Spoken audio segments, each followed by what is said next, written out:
پاکستانیوں، کل قیامت کے دن ہمیں ایک ایک بات کا جواب دینا پڑے گا۔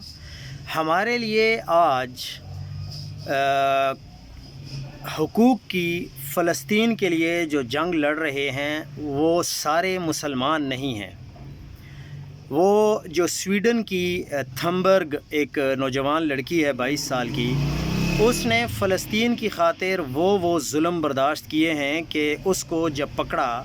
حالانکہ اس کو پہلے یہ وارننگ دی جا چکی تھی کہ اگر تم اسرائیل کے ہتھے چڑھ گئی تو تمہیں قتل کر دیا جائے گا، لیکن وہ اس کے باوجود بھی سمود فلوٹیلا کے جو قافلہ تھا اس میں گئی، اور اس نے اپنے انٹرویو میں یہ بھی کہا کہ ہم اپنے ساتھ جو دودھ وغیرہ لے کر گئے تھے وہ بھی ہم لوگوں نے سمندر میں پھینک دیا تھا کہ شاید یہ سمندر کے ذریعے یہ دودھ فلسطین کی عوام تک پہنچ جائے۔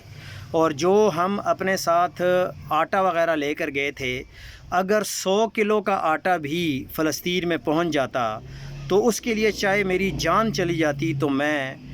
یقین مانیں کہ اس پر خوش ہوتی۔ اس کو فلسطین جاتے ہوئے اسرائیل نے جب پکڑا تو اس کو اسرائیلی فوجیوں نے اپنے جھنڈے میں لپیٹ کر گھسیٹا، اور اس کو کہا گیا کہ تم اسرائیل کے جھنڈے کو چومو گی، اور اس کو مجبور کیا گیا اور اس نے اسرائیل کے جھنڈے کو چوما۔ ہم ایز اے مسلمان اللہ کو کل کو کیا جواب دیں گے؟